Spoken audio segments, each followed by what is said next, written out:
Bonjour à toutes et à tous, bienvenue sur ma chaîne. Aujourd'hui, émission Plus rien à regarder. Comme d'habitude, je vais vous parler d'un film qui vaut le détour mais qui n'est pas très connu. Et aujourd'hui, on va parler de The Incident. Donc The Incident, aussi appelé Asylum Blackout, est un film d'horreur thriller réalisé par Alexander Cortez. Ce film est sorti en 2012. Alors, le réalisateur Alexander Cortez n'a pas réalisé beaucoup de films.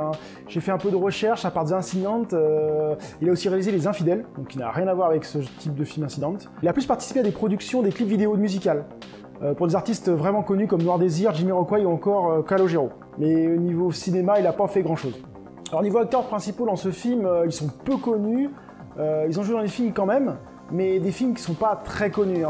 Il y a Rupert Evans alias George, nous avons David Laguenau alias JB, Anna Skellern alias Line, Richard Brack alias Harry, ou comme je le disais, la plupart de ces acteurs sont inconnus.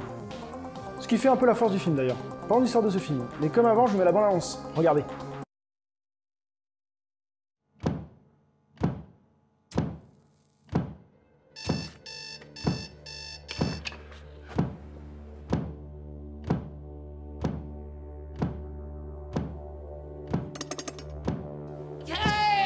This band is going nowhere, man.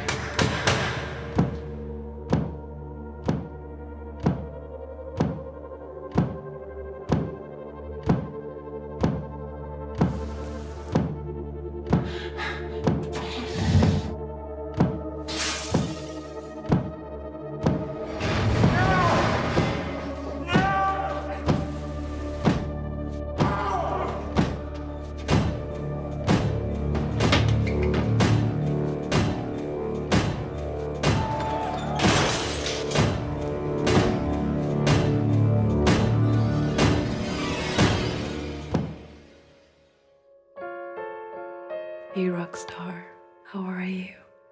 Don't worry, we're safe. Alors notre histoire se déroule en 1989. George, Max et Ricky font partie d'un groupe de rock. Mais bon, le succès n'est pas du tout au rendez-vous, ils sont obligés d'avoir un deuxième boulot. Donc ils travaillent pour survivre dans une cuisine d'un asile psychiatrique. Par contre, ce n'est pas un asile psychiatrique un peu comme chez nous, c'est vraiment un truc beaucoup plus sécurisé, renforcé. C'est surtout des fous et des tueurs qui sont dedans, qui ont été aliénés et qui sont vraiment considérés comme des psychopathes. Donc chaque malade est souvent extrêmement dangereux. Mais notre groupe n'a pas vraiment de contact avec eux. Il y a une grande vitre où il y a juste un petit endroit où ils servent à manger comme ça, les malades passent, et il y a des gardes un peu partout, et ils donnent à manger comme ça. Alors remarque, il y a certaines scènes où quand on les voit passer, les mecs, on fait ouh, leur regard et tout, tu dis wow, ils sont trop glauques les mecs. Et voilà, donc ils n'ont pas vraiment de contact avec eux. Donc il n'y a pas vraiment de risque pour eux. Donc les repas dans cet asile sont servis le matin et le soir. Un soir banal de la semaine, alors qu'ils sont en train de servir le repas, une tempête arrive et fait un gros blackout, ça coupe toute l'électricité de l'asile. Alors manque de chance, vu que chaque porte est sécurisée par une sorte de badge pour ouvrir les portes. Donc comme l'électricité se coupe, toutes les portes s'ouvrent.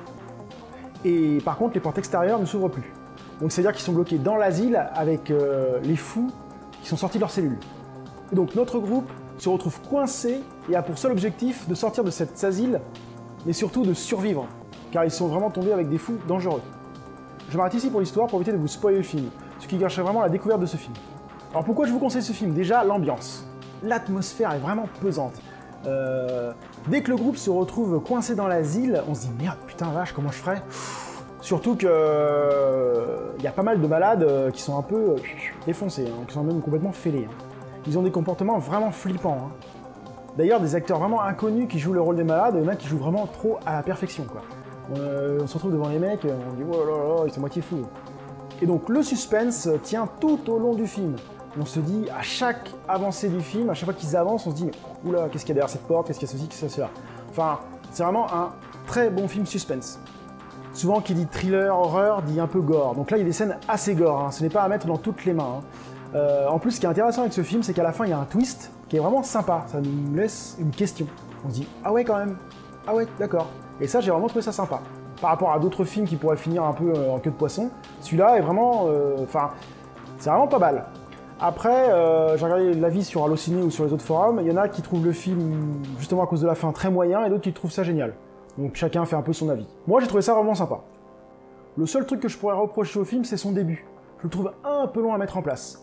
Et je trouve que une fois qu'ils sont dans le blackout, une fois qu'ils sont qui sont bloqués dans l'asile, ça aurait pu être plus long. C'est tellement, en fait, c'est tellement, j'ai trop aimé ce moment-là que je me suis dit putain ça va avancer, et j'ai trouvé ça un peu court par rapport à tout le début de la longueur du film. Il doit faire 1h30 le film, et il y a une bonne vingtaine de minutes, c'est long, c'est un peu long je trouve. Mais bon, une fois passé ces vingtaines de minutes, ça part en cacahuète et c'est vraiment sympa. Je vous conseille ce film si vous voulez voir un film thriller horrifique et qui apporte une petite originalité. J'espère que cette vidéo vous a donné envie de voir The Incident, et je vous dis à très bientôt sur ma chaîne. Salut!